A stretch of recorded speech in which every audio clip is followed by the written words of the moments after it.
Да, од утрева го најавивме и разговорот кој што сега ќе го имаме во студиото.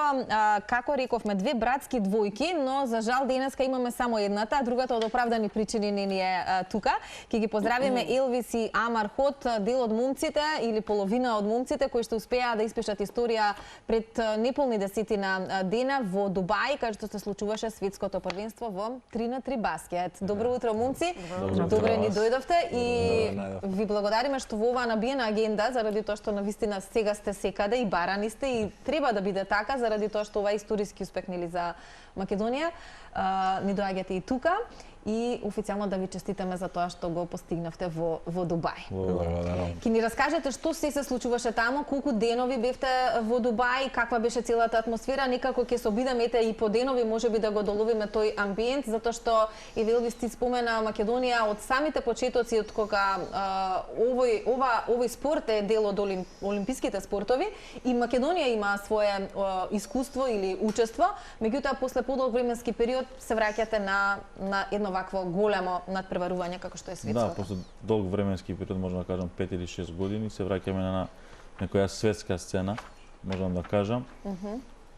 Поради некои причини од раководството на федерацијата, до сега не сме имали, али од сега се надевам дека секоја година све повеќе ќе бидеме активни на таа европска и светска сцена.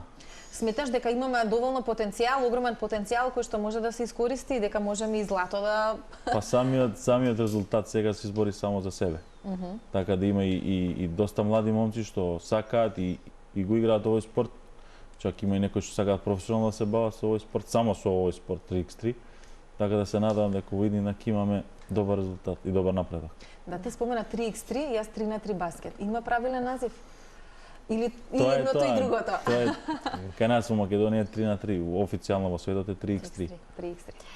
Ќе го објасниме и тоа, знаеме или еден од најпопуларните спортови е баскетот или кошарката, но 3x3 и да речеме неговата популарност како таков спорт и кај нас и глобално.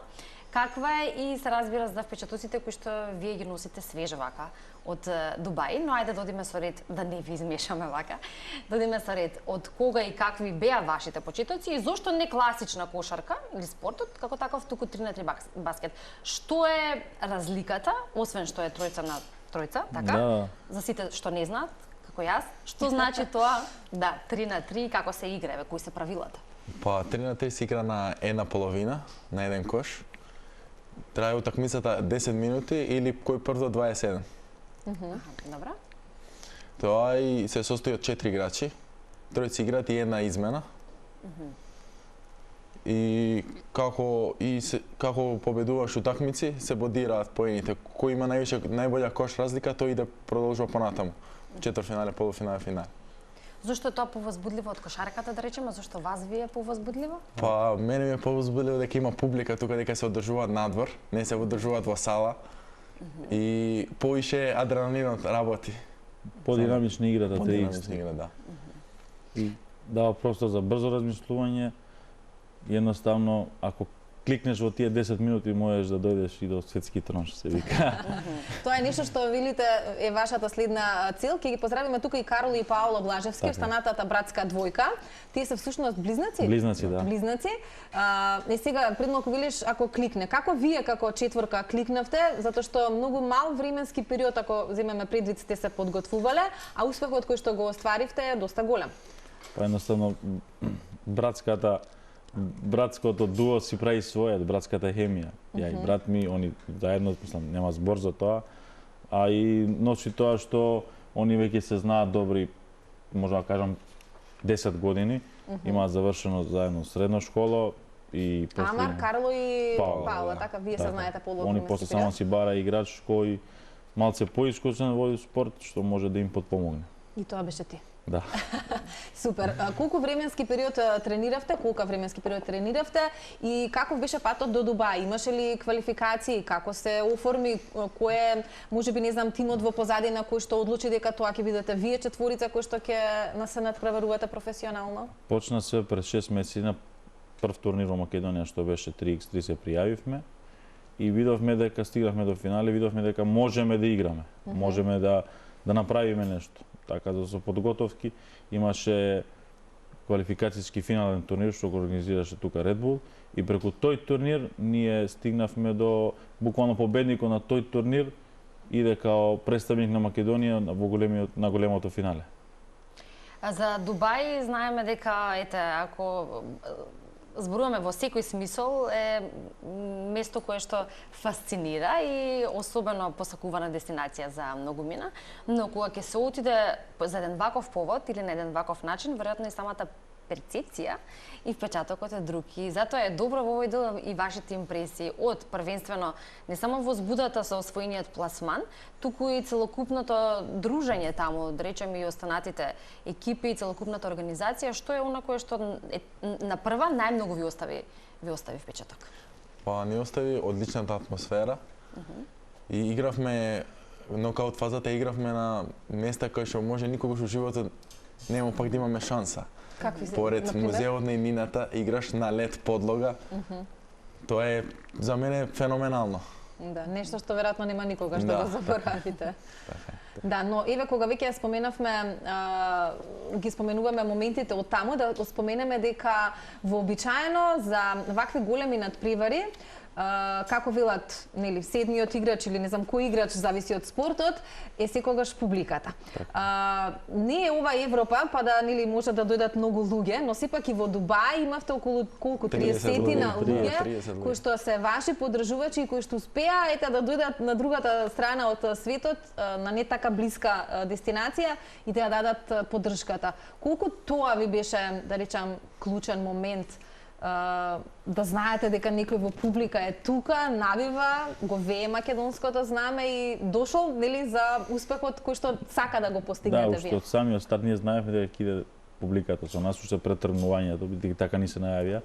Тоа беа нашите фамилии, нашите другари, пријатели, чак имавме во Дубај некои луѓе македонци што живеат во Дубај, работат, дојдеа таму да не поддржат и ни беа голем адут, голем ветар во грб ни беа, буквално на секоја утакмица и да не можеш да дадеш 100%, знаеш, поддршката те бодри и ти дава некоја плюс снага за да издржиш некој темпо. Како домаќини се осеќавме таму.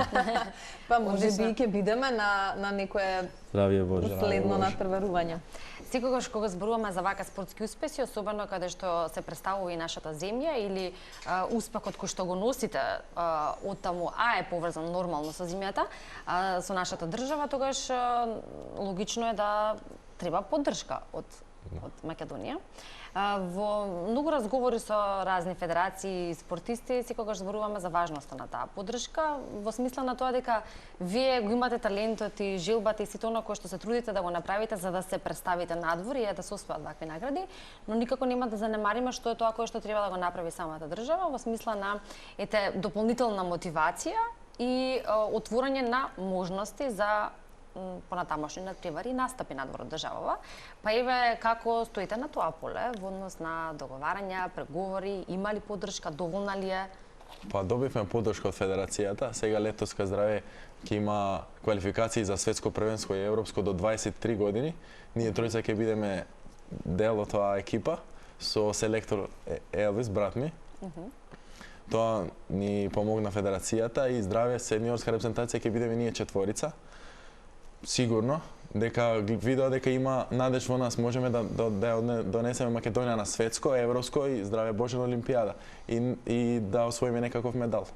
Ја има интерес од младите кај нас за овој спорт? Да. Пред се сакам да те кажам да се заблагодариме на селекторот, пошто Амар е репрезентативец, тој му дозволи, иако имаше репрезентативен циклус пред квалификации, му дозволи со раководството на цела федерација да отиде на светско во Дубај и така да целата федерација комплетно не поддржа, ни даде ветер во грб и кроз целиот турнир се јавуваа, прашуваа и имавме поддршка од нив. Одлично. Беа ли изненадени останатите екипи кои што се надпреваруваа од вашиот пласман и од тоа, нели, што се можете вие да постигнете? Некако дали бевте екипа од која што се плаша или не ја ни перцепира заради тоа што можеби те не ни слушнале за Македонија? Па бевме како аутсайдери, сите не подценува дека ради нашата висина Можеби Аха. не сме толку високи сите четворица. Добро. Сите неподценуване гледа, со овие лесно ќе поминеме, но ние им докажавме дека сме најдобри. Дека не е баш така лесно.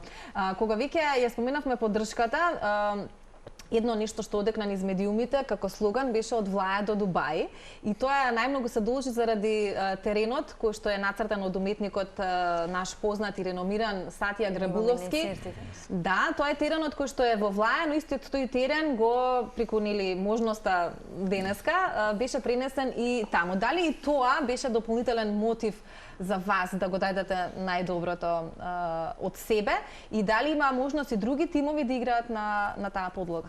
Да, буквално во Дубај имаше 8 терени од целиот свет, од тие 8 едниот е од нашиот, од реномираниот Сатја, така да ние немавме таа чест да играме баш на тој терен, али другите екипи што играа, мислам дека уживаа во самата уметност на теренот што го носи. Да. Информација има дека, односно според оно што е достапно како информација и од вас, дека овие вакви надпревари се одржуваат во 20 и повеќе држави ширум светот, односно се практикува овој 3-на-3 баскет и веројатно вие сте прилично информирани за тоа како и на кој начин се одржува тоа и во останатите земји и секогаш кога правиме нешто, сакаме можеби да видиме како тоа го прават другите, што е оно кое што можеме да го примениме кај нас, што е оно кое што го имаме тие го немаат и обратно. И што би било дополнително како надоградување и понатаму поголема успешност. Колку често се информирате така за тоа што се случува со турнири, настапи, екипи во останатите држави каде што се практикува и што е тоа кое што сакате да го имплементирате и примените и кај нас или преку вашата игра? Има отворен сајт кај што има само 3x3 турнири на целиот свет, како и во Балкан, така и во цела Европа. И отворен е за сите екипи, за сите играчи што можеш многу лесно да се пријавиш и да се такмичиш. Буквално имаш турнири од левел А до левел 5 што се така доаѓаат. Буквално и во Македонија имаше 2-3 турнири што се челенџери, така ги викаат, што може да ти донесат карта на некој поголем турнир, некој поголемо место. Буквално победникот на тие турнири зима карта за некој поголем турнир и така иде цел циклус. А која е идеалната возраст да се започне со ваков 3-на-3 баскет? Што би препорачале, да речеме, и за помладите генерации, за помлади спортисти кои што можеби ќе им се види ова интересно, велите возбудлива кошарка каде што може да се дадат голем број на кошави? Па над 20 години, ја мислам. А критериуми постојат? Па критериуми постојат, значи идеалната е над 18 години да биде нормално. Али веќе имаат и такмичења што се до 21 година, до 23 години, со тоа сакаат да го дигнат нивото на 3x3, да што повеќе млади деца се вклучат во тоа и од тоа веќе живеат. Мислам, тоа е као професионален спорт. Нивната професија. Што после Дубај? Какви врати во поглед на професионалниот спорт ви отвора Дубај и ова високо второ место? Се споменува Филипини 2026, што ќе се случува таму? Дали имате директен пат до таму или повторно има никакви квалификации? Повторно ќе играме национално првенство тука. Под Red Bull. Кога ќе биде тоа? Па јуни. Само датумот точно ќе го добиеме. Мора да освоиме за да идеме на Филипини. Добро, Филипини кога ќе биде и што всушност тоа е светско првенство? Истото светско првенство е тоа. Значи секоја година се случува? Секоја година се случува на различна локација. Добро, дека обично има некој друг. Како се бира локацијата вообичаено?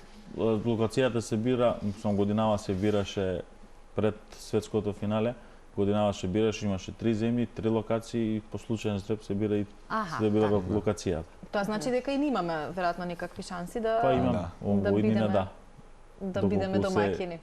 Пораснеме како спорт и како нација, да. Па добро, ова е добра отслучна даска да им се покаже на многу институции, најмногу во нашата земја дека сепак има тука потенцијал и дека вреди да се инвестира. Како што кажа и одговорниот на светското финале, вика, вие ја ставивте Македонија на баскет мапата. Што сега е многу полесно за нас за некои идни случувања. Така е. Оно кое што можеме након крајот да ви го посакаме, се разбира што повеќе успеси и исто така желба и ентузијазам да се направи многу повеќе во делот, односно во овој спорт, промоција на истиот кај нас, па да се зголемиме и во тој дел со повеќе и млади и успешни кои што се талентирани за сето ова, а веруваме дека ќе се видиме во следна прилика со нови исто така одлични информации и успех кој што го постигнувате. Поддршката од утринска на Телма ја имате, а она кое што нели ќе го следиме се разбира вашите настапи и турнири за кои што ќе информираме. Ви благодариме за гостувањето и за тоа што ова утро бевте заедно со нас. Благодарам и на Ви вас. благодарам и на вас.